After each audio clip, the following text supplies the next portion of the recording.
انشاءاللہ مستقبل قریب کے وزیر اعظم عمران غازی.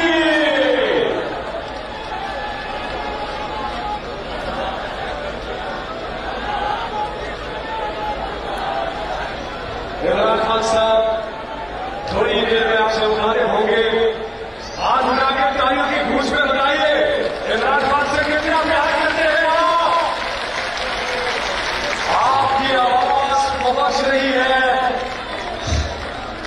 آپ کی آواز زبان پر جی عمران خان صاحب کی آواز میں آ رہی ہے. جس ملک کے پاس ایسی قوم ہو اور جس ملک کے پاس عمران خان جیسا لیڈر ہو اس ملک کو کوئی شکست نہیں دے سکتا. دلیر قوم کے دلیر لیڈر صرف ایک اللہ کے سامنے سجدہ کرنے والے عمران خان. میں آج جتنے بھی آپ لوگ وزیر آباد میں جمع ہیں میں پہلے تو آپ سب کو سلام کرتا ہوں. اللہ کا شکر ادا کرتا ہوں کہ جتنے لوگوں کو گولیاں لگی سوائے معظم شہید کے سب لوگ ہم بچ گئے. اور یہ خاص اللہ کا معجزہ ہے کہ اتنی گولیاں لگنے کے باوجود کوئی بھی ایسا نہیں ہوا کہ اگر وہ گولیاں تھوڑی ادھر ادھر ہو جاتی تو شاید بہت زیادہ لوگ جان کھو بیٹھتے. تو میں آج اپنے سارے جو آج یہاں آئے ہوئے ہیں وزیر آباد میں آپ کے لیے بھی اور جو بھی میرے پاکستانی دیکھ رہے ہیں میں آپ سب کو مخاطب ہوں. سب سے پہلے یہ جو حادثہ ہوا یہ جو حادثہ نہیں یہ جو پلان کر کے مجھے قتل کرنے کی کوشش کی گئی. میں پھر پہلے واضح کر دوں کہ یہ سپٹمبر میں پلان بنا تھا. سپٹمبر میں پلان بنا تھا. 24 سپٹمبر کو اس پلان کا میں نے پبلک جلسے کے اندر میں نے یہ بتایا کہ یہ پلان بنا ہے. میرے خیال میں جلسہ رحیمی اور خان تھا کہ یہ کس طرح دینی انتہا پسند کے اوپر ڈالیں گے. پلان بنا تھا ایجنسی یہ جو جنرل فیصل اس نے اور یہ جو دو نون لیگ کے جو قاتل ہیں ماڈل ٹاؤن میں انہوں نے قتل کیے لوگوں کو دن دہاڑے قتل کیے لوگوں کو گولیاں مروائیں پولیس سے. شہباز شریف نے ایکسٹرا جوڈیشل کلنگ پولیس مقابلے میں لوگ مارے. اس کی ہیومن رائٹس نے اس کے اوپر پوری رپورٹ دی ہوئی ہے. رانا ثناء اللہ کے اوپر جو 18 قتل ہیں یہ عابد شریف کے باپ نے کہا ہوا ہے. تو یہ قاتل ہیں. انہوں نے مل گئے یہ جنرل فیصل کے ساتھ انہوں نے یہ پلان کیا. پلان کیوں کیا کہ اگر دینی انتہا پسند مارے گا تو ان کے اوپر سے ساری ذمہ داری اٹھ جائے گی. اس کا مطلب کہ عمران خان نے لوگوں کو کوئی توہین مذہب کیا کوئی اس نے توہین رسالت خدا نخواستہ کی اس کی وجہ سے یہ ایک اشتعال میں آ کے ایک دینی انتہا پسند نے قتل کیا. یہ سارا پلان تھا. ہمیں پتہ تھا. میں نے 2 جلسوں میں پبلک کو بتایا کہ یہ پلان بنا رہے ہیں اور یہ پلان پھر وزیر آباد میں سامنے آیا. اور یہ جس لڑکے نے گولیاں چلائی ایک دم کور اپ شروع ہو گیا کہ جی بس وہ ایک دینی انتہا پسند تھا اور وہ اذان نہیں تھی اور یہ اور سارا جو مذاق کیا گیا وہ بھی کور اپ تھا. پیچھے یہ بیٹھے ہوئے تھے جو پورے کنٹرول کر رہے تھے کہ نیریٹو کیا ہوگا. اور پھر جب یہ ہمیں پتا تھا کیونکہ مجھے تو پتا تھا پہلے ایک دم ادھر سے گولیاں آئیں پھر دوسری طرف سے آئیں. یہ بھی کہا گیا کہ نہیں جی یہ تو صرف ایک اور وہ کہتا ہے اگر کسی کو شک ہونا چاہیے تو وہ جب خود کہتا ہے کہ جی میں اکیلے نے کیا ہے تو ادھر سے بھی پتہ چل جانا چاہیے کہ پیچھے سے اس کو طوطے کو پڑھایا جا رہا تھا. اور اب جب فورینزک ہوا ہے اس کنٹینر کا تو واضح ہو گیا کہ 2 مختلف قسم کی گولیاں استعمال ہوئی یعنی 2 شوٹر تھے. تو جو سارا ان کا پلان بنا ہوا تھا کہ سلمان تاثیر کا قتل ہوا دینی انتہا پسند نے کیا وہ سارا وہ ختم ہو گیا. اب دوسری چیز کہ آج میں خاص طور پہ ایک تو ابتسام کو، جو ماشاءاللہ ایک ہیرو ہے، کیونکہ میں نے جب اس کی فوٹیج دیکھی کہ ایک عام آدمی دیکھ رہا بندوق اس کے ہاتھ میں ہے اور اس کے باوجود وہ پکڑ رہا ہے، میں تو پہلے اس کو سلام کرنا چاہتا ہوں کہ ہمارے نوجوانوں میں اس طرح کا جذبہ ہے، یعنی ایسے ہمارے نوجوان ہیں جو کہ اپنی جان خطرے میں ڈال کے اور وہ بچانے کی کوشش کر رہے تھے، اور مجھے تو میں تو اس کو اب میں کیا کہوں گے، شکر ہے، میں تو اس کی والدہ کا بھی شکریہ ادا کیا کہ آپ نے ایسے اپنے بیٹے کو تربیت کی ہے۔ دوسرا جو سب سے بڑی ٹریجڈی تھی وہ معظم شہید کی تھی، اور وہ ہم سب سے دیکھی نہیں گئی وہ تصویریں کہ 3 بچے اس کے بیٹھے ہوئے ہیں اور باپ کو جگانے کی کوشش کر رہے ہیں، اور میں پھر سے کہہ رہا ہوں کہ ہم انشاءاللہ پوری ذمہ داری ان بچوں کی ساری زندگی تک لیں گے۔ اب میں اپنی ساری قوم سے جو 2-3 آج باتیں کرنا چاہتا ہوں۔ پہلے تو یہ، اب ہماری مارچ رکے گی نہیں، ہماری حقیقی آزادی کی جو تحریک ہے وہ رکے گی نہیں، وہ انشاءاللہ اور زور پکڑے گی، کیونکہ یہ جو اس کے بعد ہوا، اب میرے ذہن میں کوئی شک نہیں کہ جب تک اس ملک کے اندر ہم انصاف نہیں لے کے آئیں گے، ہم حقیقی طور پہ آزاد نہیں ہوں گے، اور ہم حقیقی طور پہ جب تک آزاد نہیں ہوں گے یہ ملک میں خوشحالی نہیں آنے لگی۔ یہ اگر کسی کا خیال ہے کہ جنگل کا قانون ہو اور ملک خوشحال ہو جائے، خواب کے اندر تو ایسے ہو سکتا ہے، یا لوگ خواب دکھا سکتے ہیں، لیکن جو دنیا کا معاشرہ ترقی کرتا ہے وہاں سب سے پہلے انصاف قائم کرتا ہے۔ میرے نبی صلی اللہ علیہ وسلم نے مدینہ میں سب سے پہلے عدل اور انصاف قائم کیا، پھر اس کے بعد خوشحالی آئی۔ عدل اور انصاف انسانوں کو آزاد کرتا ہے، طاقتور کو قانون کے نیچے لے کے آتا ہے۔ اور کیا ہوا اس کے بعد؟ جو مجھے پتہ ہے، یہ میجر جنرل فیصل اس کے پیچھے تھا، مجھے پتہ ہے کہ جب سے میجر جنرل فیصل آیا اور ساتھ اس کے فہیم آیا ہے، انہوں نے تب سے ہمیں اس طرح دہشت گردوں کی طرح انہوں نے ہمارے اوپر ظلم کیا۔ یہ ہمیں پتہ ہے ان کی بیک گراؤنڈ کیا ہے۔ بلوچستان میں انہوں نے دہشت گردوں کو کہتے تھے جی بڑا یہ تکڑے ہیں، اللہ معافی دے کہ اگر یہ اس طرح کے لوگ ہیں دہشت گردی کم نہیں ہوگی، ان کے حرکتوں سے دہشت گردی بڑھے گی۔ جو ہمارے سے انہوں نے کیا ہے، جو صحافیوں سے کیا ہے، جو ارشد شریف سے انہوں نے کیا ہے، ارشد شریف کی مجھے پتہ ہے، ارشد شریف جب مجھے کہہ رہا تھا کون کون اس کو دھمکیاں دے رہا تھا جو ملک سے باہر گیا ہے، اور ارشد شریف میں بعد میں بات کروں گا۔ اس سے پہلے اعظم سواتی سے جو انہوں نے کیا، یہ جب سے یہ آیا ہے میجر جنرل فیصل، تب سے صحافیوں کو، سوشل میڈیا کو، ٹی وی چینلز کو دھمکیاں کہ جی عمران خان کی پروجیکشن نہیں کرنی، اور تب سے انہوں نے فیصلہ کیا کہ یہ اب ہمیں جس طرح دہشت گردوں کو خوف دلاتے ہیں، دہشت دلاتے ہیں، وہ انہوں نے ہمارے ساتھ کیا۔ یہ جو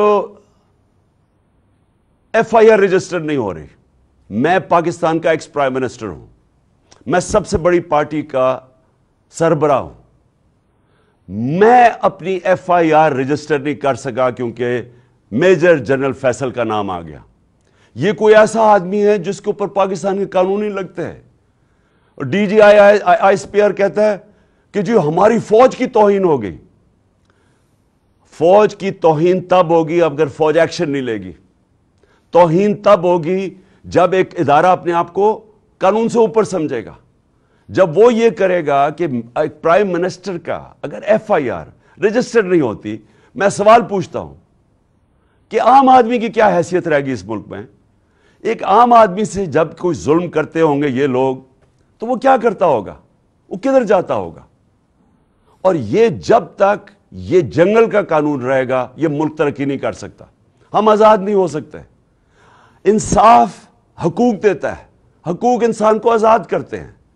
یہاں تو prime minister, x prime minister کے حقوق نہیں ہیں۔ میں ایف آئی آر رجسٹر نہیں کر سکتا اس میجر جنرل فیصل پہ، ان کے اوپر نہیں کر سکتا یہ جو پرائم منسٹر اور یہ جنہوں نے، میں پھر سے کہوں، ماڈل ٹاؤن میں دن دہاڑے لوگوں کو قتل کیا تھا، جن کی ایکسٹرا جوڈیشل کلنگ کی کہانیاں ہیں، اگر ان کے اوپر ہم نہیں کر سکتے تو فائدہ کیا؟ کیا وہ جو لڑکا وہ جو جس نے اپنے بیان بدلے ہیں، اور کیا وہ لگتا تھا دینی انتہا پسند؟ اسے ذرا دیکھیں، کیا وہ اس کی بیک گراؤنڈ ہے، کیا وہ اتنا کوئی دینی آدمی لگتا تھا کہ وہ جا کے کسی کو گولی مار دے گا؟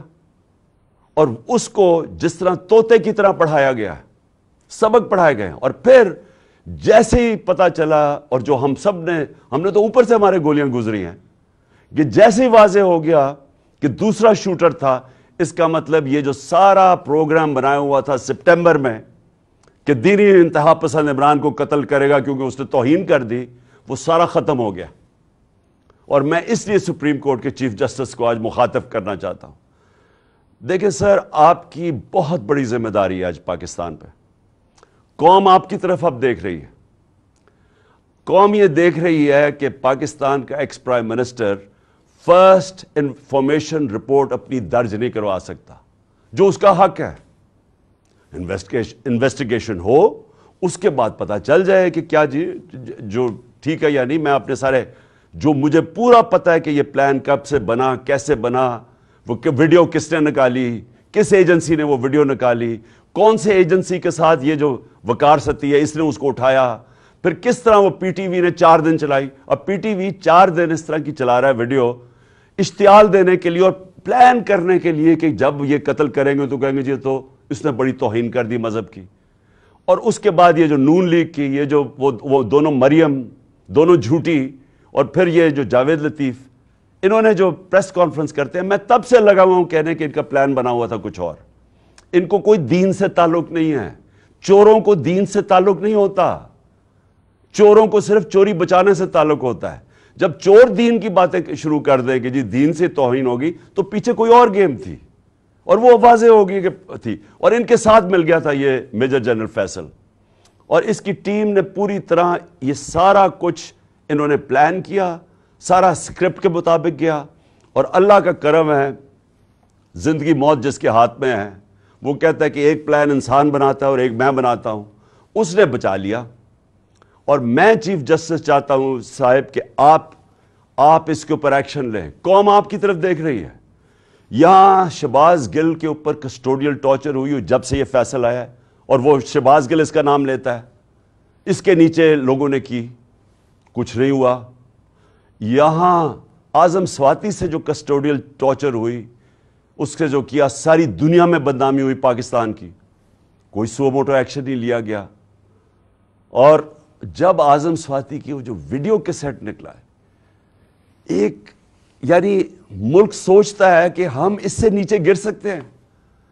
میں چیف جسٹس صاحب پوچھتا ہوں، اس سے نیچے گر سکتی ہے قوم؟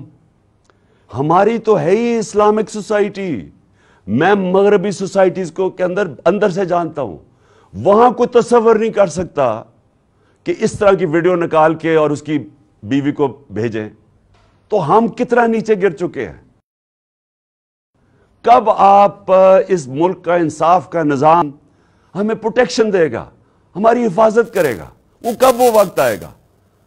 اور یہ اگر گولی، تو ان کا تو پلان یہ تھا کہ وہ تتر بتر ہو جائے، تو یہ تو دشمن چاہتے ہیں پاکستان کے۔ تو اس لیے میں نے ریکویسٹ بھی کی ہے کہ 4 چیزیں چیف جسٹس صاحب آپ کو دیکھنی پڑیں گی۔ میری ایف آئی آر، اور اب واضح ہو گیا کہ 2 شوٹر ہیں کیونکہ وہ فرینزکس میں نکلا ہے، تو اس کا مطلب کہ جو انہوں نے کہا تھا ایک ہی آدمی نے اور دینی انتہا پسند، وہ ختم ہو گئی بات۔ نمبر 2 اعظم سواتی، اس کے اوپر پوری تحقیقات ہوں۔ اور نمبر 3 جو ارشد شریف سے ہوا ہے، جو ارشد شریف سے ہوا ہے، جو ویڈیو دکھائی گئی ہے ٹی وی پروگرام پہ کل، میرا پہلا سوال یہ ہے کہ ایک ٹی وی اینکر کے پاس کیسے ویڈیو آ گئی، جبکہ اس کی والدہ جو پوسٹ مارٹم کے ریزلٹس مانگ رہی ہیں ان کے پاس تو نہیں آئی، ٹی وی اینکر کے پاس کیسے آ گئی؟ اور میرا نمبر 2 سوال یہ ہے کہ کون اس کی تحقیقات کرے گا؟ کون اب کینیا سے کیوں نہیں انہوں نے کینیا فوری طور پہ لیٹر لکھا کینین اتھارٹیز کو، گورنمنٹ کو لکھنا چاہیے پوچھنے کے لیے کہ شروع کا تو بیان یہ تھا کہ جناب وہ رانگ آئیڈینٹی پہ مارا گیا ہے، اور اب واضح ہو گیا ہے کہ یہ ایک پلان کر کے تشدد کیا اس کے اوپر، اس کے بعد گولی ماری گئی۔ تو جب تشدد کیا وہ کون تھا جس کو سب سے زیادہ تکلیف تھی ارشد شریف کی رائٹنگ سے؟ حقیقات اس کی جب تشدد کیا وہ کون تھا جس کو سب سے زیادہ تکلیف تھی ارشد شریف کی رائٹنگ سے؟ حقیقات اس کی جو انویسٹیگیٹو جرنلسٹ کون تھا جس کو خطرہ تھا اس سے؟ کون تھا جس کو اتنا غصہ تھا کہ پہلے اس کے اوپر تشدد کرو پھر اس کو قتل کرو؟ یہ چیف جسٹس صاحب یہ صرف سپریم کورٹ کر سکتا ہے. ہمیں کوئی اعتماد نہیں ہے. اب انویسٹیگیٹو ایجنسیز ان قاتلوں کے، ان چوروں کے، مجرموں کے ہاتھ میں ہیں. اور یہ جو آرمی آفیسر ہے اس کے اوپر کس کو اب اعتماد ہے؟ مجھے پتا ہے انہوں نے کور اپ کیسے کیا. مجھے پتا ہے کہ آتے ساتھ ہی پنجاب پولیس کو کس نے کنٹرول کر لیا. گورنمنٹ ہماری ہے، ہم ہیں پنجاب کے اندر، ہماری حکومت ہے. وہ پولیس کہیں اور سے کنٹرول ہو رہی ہے. اور اب پولیس سے میں ایف آئی آر نہیں رکوا سکتا. اور پھر کون سے کس نے جا کے اس کی ٹیپ ریلیز کی؟ یہ کون سی دنیا میں ہوتا ہے؟ ہم سر بنانا ریپبلک بننے جا رہے ہیں. بنانا ریپبلک کے اندر ادھر کوئی انصاف نہیں ہوتا، اس لیے وہ بنانا ریپبلک ہے. وہاں جنگل کا قانون ہوتا ہے اور یہ جنگل کا قانون بننے جا رہا ہے. اور اس وقت یہ ملک کو بچانا ہے آپ نے. دیکھیں ملک اس وقت اداروں کے اندر، قوم جو ہے وہ اداروں کے اندر اعتماد کھو بیٹھی ہے. اس کو بحال کرنے کی ضرورت ہے. ملک اداروں کے بغیر نہیں چلتا. ادارے ملک کو چلاتے ہیں. مغرب میں اور ہمارے میں اور ڈیولپڈ ملک اور غریب ملکوں میں فرق ہی یہ ہے کہ ان کے ادارے مضبوط ہیں. کوئی قانون سے اوپر نہیں ہے. یہاں مذاق بنا ہوا ہے کہ جی ایک آپ نے آفیسر کے اوپر ہاتھ رکھ، جی ڈی جی آئی ساری فوج کو بدنام کر دیا. یعنی یہ اگر سوچ آ جائے جس معاشرے میں، مجھے بتائیں اس سے زیادہ تو دشمن اداروں کا اور ملک کا ہو ہی نہیں سکتا کہ جی ہمارے ادارے کا نام ہی نہ لیں. میں کہہ رہا ہوں کہ یہ پیچھے تھا فیصل، مجھے پتا اس نے سارا کروایا ہے. مجھے پتا اس نے ماسٹر مائنڈ کیا سب کچھ. کیونکہ میں 3.5 سال پرائم منسٹر تھا. میرے نیچے تھی ایجنسیز. مجھے پتا ہے کیسے چلتی ہیں ایجنسیز. مجھے اندر سے انفارمیشن آ رہی تھی. اور میں اگر پرائم منسٹر، ملک کا ex prime minister F I R register نہیں کر سکتا، اور اگر یہ کہنا کہ جی عمران اپنا سیاست چمکانے کے لیے کر رہا ہے، مجھے سیاست چمکانے کے لیے یہ کرنے کی ضرورت نہیں ہے. اس وقت سارے پاکستان کے اندر کہیں چلے جائیں، ایک اگر پارٹی کبھی بھی اتنی مقبول ہوئی ہے پاکستان کی تاریخ میں، وہ آج یہ پارٹی ہے. اور وہ یہ نہیں کہ میں نے کوئی بڑے کارنامے دیے ہیں، وہ ان چوروں کو دیکھ کے قوم ہماری طرف آ گئی ہے. اور اسی لیے ہمیں ضرورت نہیں پڑی کہ کسی کے اوپر الزام لگائیں تاکہ میری سیاست اوپر چلی جائے. یہ ملک کا مسئلہ ہے. اور چیف جسٹس صاحب یہ ملک کی فیوچر کا مسئلہ ہے. اور یہ فیوچر آپ کے ہاتھ میں ہے. اس ملک کی عدلیہ کے اوپر ساری قوم دیکھ رہی ہے. اس وقت لگتا ہی ہے کہ بس یہ جو چاہے گا، یہ فیصل جیسے لوگ جو چاہے گا، ان کے سامنے کوئی کھڑا ہی نہیں ہوتا. اور یہ ملک سے دشمنی ہو رہی ہے. ملک تب تکڑے ہوتے ہیں، میں پھر سے آپ کو کہوں، جدھر قانون کی حکمرانی ہوتی ہے. اور میں آخر میں خاص طور پہ پاکستان کی وکلا کمیونٹی کا خاص طور پہ شکریہ ادا کرتا ہوں کہ جس طرح وہ کھڑے ہوئے ہیں. اور مجھے خوشی یہ ہے کہ وکلا یہ سمجھ گئے ہیں کہ اب ان کی ذمہ داری ہے رول آف لا، قانون کی حکمرانی قائم کرنا پاکستان کی وکلا کمیونٹی کی ذمہ داری ہے. اور یہ ایک ڈیفائننگ مومنٹ ہے پاکستان میں. ہر وہ آدمی جو اس ملک میں رول آف لا چاہتا ہے، اور رول آف لا کے بعد ہی حقیقی جمہوریت آتی ہے، اور حقیقی جمہوریت ہی حقیقی آزادی ہوتی ہے. یہ سب اکٹھے چلتے ہیں. اس وقت کچھ بھی نہیں ہے یہاں. تو میں وکلا کے اوپر بھی آج ان کا شکریہ ادا کرنے کے بعد میں امید لگاتا ہوں کہ آپ اپنا رول پلے کریں گے. اور میں اپنے سارے جو آج لوگ آئے ہیں اور جو آج جدھر سے ہماری مارچ شروع ہو رہی ہے، میں آج سب کو پیغام دینا چاہتا ہوں کہ دیکھیں یہ عمران خان کے لیے نہیں ہو رہا سب کچھ، یہ آپ سب کے لیے ہو رہا ہے. یہ اس ملک کے مستقبل کی جنگ ہے. یہ اس قوم نے جیتنی ہے. آزادی قومیں اپنی آزادی کی جنگ جیتتی ہیں. عمران خان تو میں تو کوشش ہی کر سکتا ہوں، لیکن آپ سب نے اس میں شرکت کرنی ہے. کیونکہ